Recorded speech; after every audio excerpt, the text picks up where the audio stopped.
سلام بینندگان عزیز، خبرهای تاجیکستان و جهان را در برنامه اخباری آزادی من مومین احمدی تقدیم میکنم. امروز 19 اپریل است. به سرخط خبرها توجه کنید. با شدت جنگ در اوکراین، داعش به طرفدارانش گفته است که به کشورهای اروپایی حمله کنند.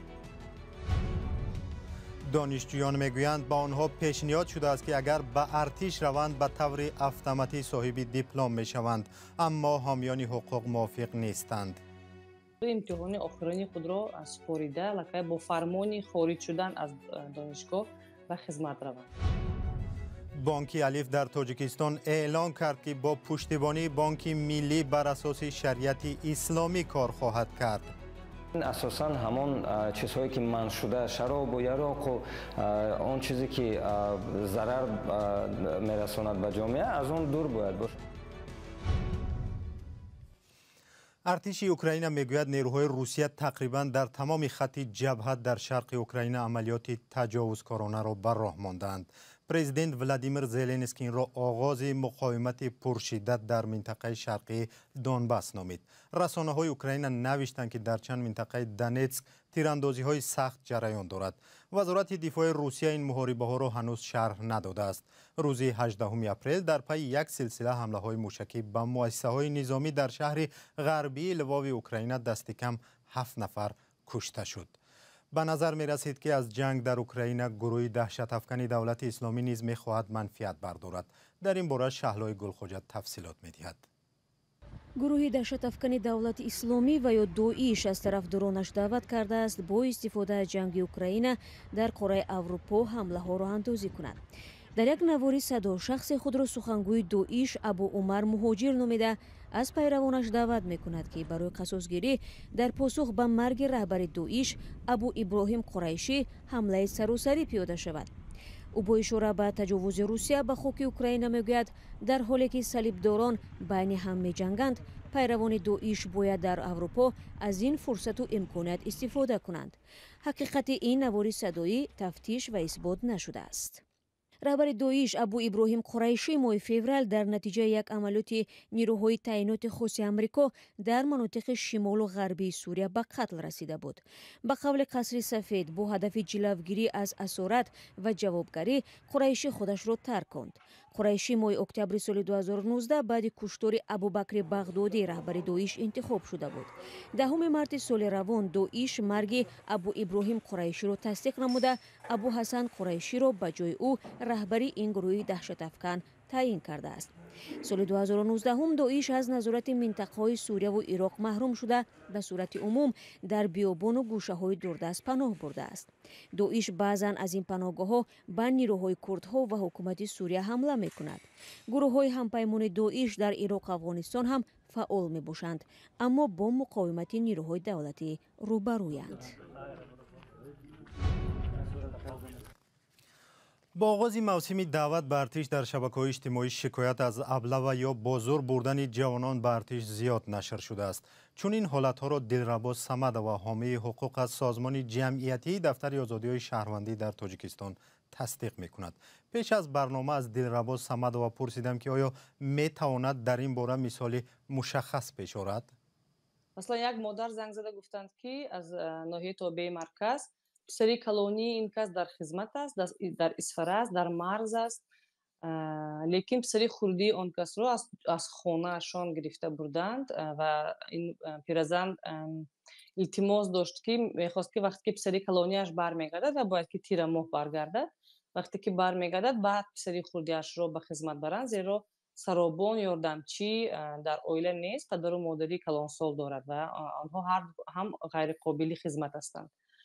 دیگر دانشجو از شهر خوجند مراجعت کرد که سریع بر وقت به خانه آنها آمدند و دانشجو است کورس 4 حال ختم نکرده است، لیکن طلب کرده شدند که به کمیساریات حربی رود و خیلی خواطر بود که ممکن است که در کمیساریات حربی فشار آورده مجبور کنند که و با خواهش خود یعنی گویا که عریضه نیسته به خدمت رود، لیکن وی باید که ماه آینده امتحان‌های ختم کنی خود را سپارد. بعضی دانشجویان شکایت میکنند که نمایندگان کمیساریات‌های حربی آنها را به ارتش تشویق نموده وعده میدهند که در عوض دیپلم آنها را به طور اتوماتیک پیش از مهلت تقدیم خواهند کرد. از دلربا صمدووا میپرسم که تا کجا این پیشنهاد قانونی است؟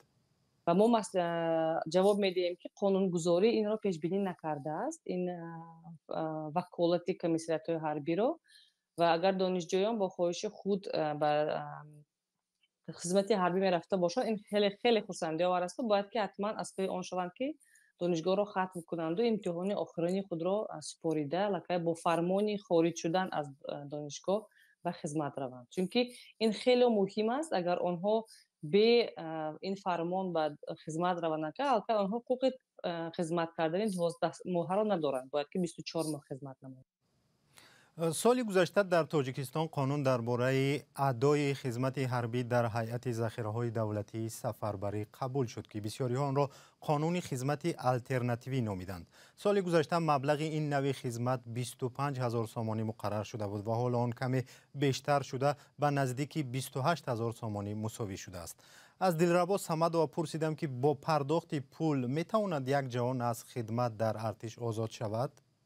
این آزادشوی نیست، این خدمت آلترناتیوی نیست. باید که شهروندی که مبلغ را میسپارد برده رفته در مهلت 1 ماه خدمت حربی را ادا نماید.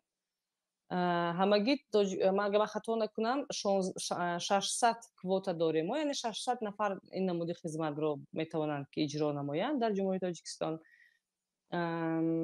در کجا گذشتن این نمود خدمت در همه منطقه تاجیکستان انیق نیست، چون که قانونگذاری پیش بینی کرده است که آنها در جایهای مخصوص بر برنامه‌های مخصوص میگذارند. دلربا صمدووا تشکر. حامی حقوق بود که درباره قانونشکنی‌ها در موسم نو دعوت صحبت کرد. شما هم اگر شاهد حالت‌های قانونشکنی شدید به ما خبر دهید.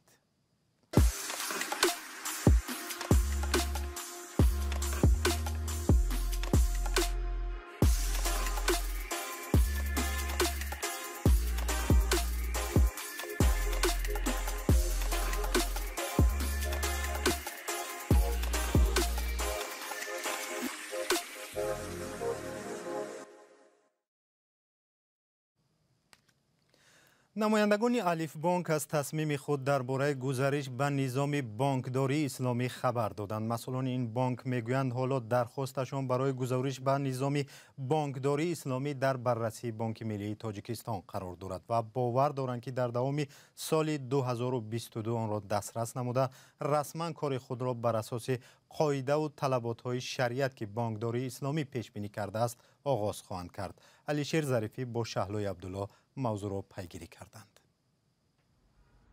الف بانک یکی از بانک‌های شناخته در تاجیکستان می‌خواهد به نظام بانکداری اسلامی گذرد. برای گزارش به این نظام حالا آمادگی دارد. نمایندگان این بانک گفتند از قبل می‌خواستند با استفاده از نظام بانکداری اسلامی کار کنند، ولی در تاجیکستان قانونگذاری اجازه نمیداد. برای چی بانک اسلامی؟ برای که مفهوم اخلاقیش اولین درجه است برای ما و برای ما نزدیک است. برای تیم ما، برای آنهایی که ما در یک جایی کار میکنیم این بنیاد نزدیک است. مسئولان الف بانک شیوه کار خود را بر اساس طلبات شریعت که در نظام بانکداری اسلامی پیش بینی شده است الکی پیشکش مشتریان کردند تا از آن آگاهی داشته باشند. کوتاه اگر گویم اگر گفته شده است که باید موافق به پرینسیپ های مبلغ‌گذاری اسلامی باشد که این اساساً همان چیزهایی که منع شده، شراب و یراق و آن چیزی که ضرر میرساند به جامعه از آن دور باید باشد و از آن درآمد باید نگیرد. نشر یک اعلان از سوی کاربران در مورد به نظام بانکداری اسلامی گذاشتن خدمت‌رسانی‌های الف بانک در شبکه‌های اجتماعی بحث‌های گرمی را به میان گذاشت.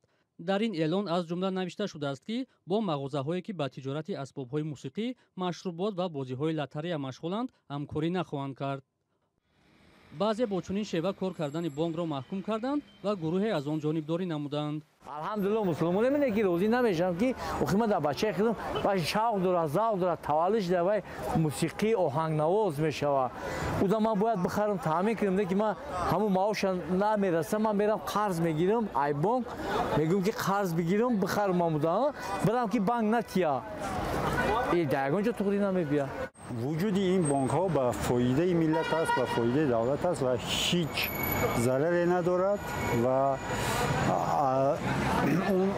اون دوستانی که در شبکه‌های اجتماعی ادعا میکنند که بانک اسلامی خلاف ارزش‌های دموکراسی باشد نه چنین نیست. масъулони алифбонк мегӯянд аз вокуниши корбарони шабакаҳои иҷтимоӣ огоҳӣ доранд ва онҳо талош мекунанд ки барои дарки дурусти низоми бонкдории исломӣ корҳои тарғиботиро бештар намоянд. дар тоҷикистон то ҳол танҳо тавҳидбонк бо истифода аз низоми бонкдории исломӣ фаъолият мекунад. низоми идораи бонки исломӣ бо вижагиҳои худ аз бонки маъмулӣ фарқ дорад. дар ин низом қабул ва пардохти фоиз ё баҳра бо ҳар роҳе манъ аст. масъулон мегӯянд бонки исломӣ ба қонунҳои шариати ислом такя мекунад ва амалиёти бонкӣ аз ҷониби кумитаи шариатӣ муайян ва назорат мешавад. мавзӯи роҳандозии низоми бонкдории исломӣ дар тоҷикистони дунявӣ беш аз 10 сол боз идома дорад. нахустин қонун дар бораи бонкдории исломӣ соли 2014 қабул шуд, вале давоми ин муддат пас аз тавҳидбонк алифбонк дуввумин бонкест ки ба ин низом гузаштан мехоҳад. дар таркиши дар мактаби ҳазораҳо дар Кобул 6 кас кушта ва 11 нафар захмӣ шудааст. толибон гуфтанд ки ин ҳодисаро тафтиш доранд. толибон аз рӯзе ки ҳукуматро дар Афғонистон гирифтанд иддао доранд ки назму суботро дар ин кишвар барқарор мекунанд. ҳоло баръакс ҷангҳо бештар мешаванд ва кишти кӯкнор низ афзоиш ёфтааст. гузоришҳо аз шиканҷа шудани сокинон низ бештар мешавад. ҳатто нашъамандон мегӯянд ки зери шиканҷаи толибон қарор доранд. зарангези наврӯзшо гузориш медиҳад. ин нашъаманд аз вилояти марказии дайкундӣ дар Афғонистонро толибон ба ин ҳол оварданд. ӯ бо ашки чашм мегӯяд латту кӯб шудааст. чиз намехоҳем, мона кор надиҳаи давлат ния, давлати муътоду ғариб ния. ҳеҷ чиз намехоҳем, мона захм барои намак барои захм мо напош. дига ҳеҷ чиз мо аз ин давлат намехоҳем. мона назана, мона азоб накуна. ин ягона ҳолати бадрафторӣ бо муътодон нест. бино ба гузоришҳо толибон дар чанд вилоят нашъамандонро бераҳмона боздошт ва равонаи зиндон мекунанд. бо ин роҳ онҳо гӯё нашъамандонро муолиҷа менамоянд. шоҳидон мегӯянд толибон муътодонро зери по мекунанд, бо шатта мезананд ва зӯран ба мошинҳои пулис мешинонанд. лаҳзаи боздошти муътодонро расонаҳо зери назорати ҷиддии толибон сабт мекунанд. ба нақли ин марди нашъаманд, дар пайи латукуби толибон чанд муътоди маводи мухаддир ба ҳалокат расидааст. ки мебини як рӯз як шакл меяд, як рӯз дига меяд, як рӯз бачаи хурд меамона мезана, як рӯз пиримарда меамона мезана. инҷо вилояти ҷанубу шарқии пактиёи Афғонистон аст. эҳсонулло ва ҳомидгул сокинони ин минтақа мегӯянд қурбонии амалҳои ваҳшиёнаи толибон шуданд. ман дар ин ҷо нишаста будам.